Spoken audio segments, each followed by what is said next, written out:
আমার দরজা ভাঙার চেষ্টা করছেন। আমি আইনজীবী নিয়ে আসবো। অ্যাম্বাসেডর ঈসা তাকে পর্যন্ত আমি কখনো আমার বাসার ভেতরে ঢুকতে দিইনি।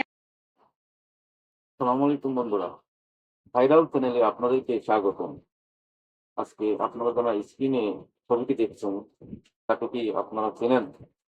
আসলে আমি চিনি না, চেনা উচিত ছিল। কারণ সে এত বড়ই মডেল, যার জন্য তাকে গ্রেপ্তার করার জন্য 1974 সালে বিশেষ ক্ষমতা দিয়ে পুলিশ তাকে গ্রেপ্তার করেছে। রাষ্ট্র নিরাপত্তা বিঘ্নিত করার মামলায় তাকে গ্রেপ্তার করা হয়েছে। এদিকে রাষ্ট্রদূত তিশার এপ্রিলে দায়িত্বর মেয়াদ শেষ হওয়ার কারণে সৌদিতে যাওয়ার প্রস্তুতি নিচ্ছিলেন। এর মধ্যে তিনি পররাষ্ট্র মন্ত্রণালয়কে জানান তাকে একটি মেয়ে বিভিন্নভাবে আর্থিক সহায়তা নেওয়ার জন্য ব্ল্যাকমেইল করছে। পরে এটি পররাষ্ট্র মন্ত্রণালয় থেকে স্বরাষ্ট্র মন্ত্রণালয়ে ট্রান্সফার করা হয়। তারপরে তাকে গ্রেপ্তার করা হয়।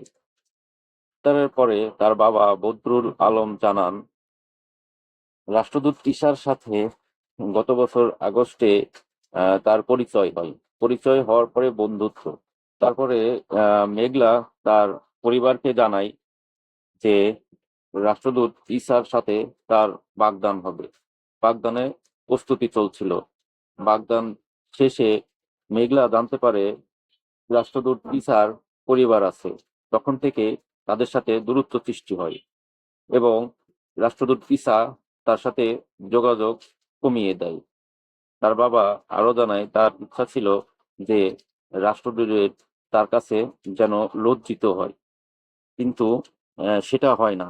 এর কারণেই তিনি সোশ্যাল মিডিয়ায় আসছেন। পুলিশ জানায় তারা আরো জানতে চেয়েছে রাষ্ট্রদূত ইছার সাথে মেঘলার কোনো ভিডিও আছে কিনা। মেঘনা বর্তমানে কাশেমপুর কারাগারে আছে এবং তিনি ৩০ দিনের জন্য গ্রেপ্তার হন। মেঘনাকে আমরা না চিনলেও তিনি মিস আর্ট নামে একটি অ্যাওয়ার্ড পান এবং তার একটি নিজস্ব সংস্থা আছে, মডেল সংস্থা, যেখানে রাষ্ট্রদূত আর্থিক সাহায্য করেছে।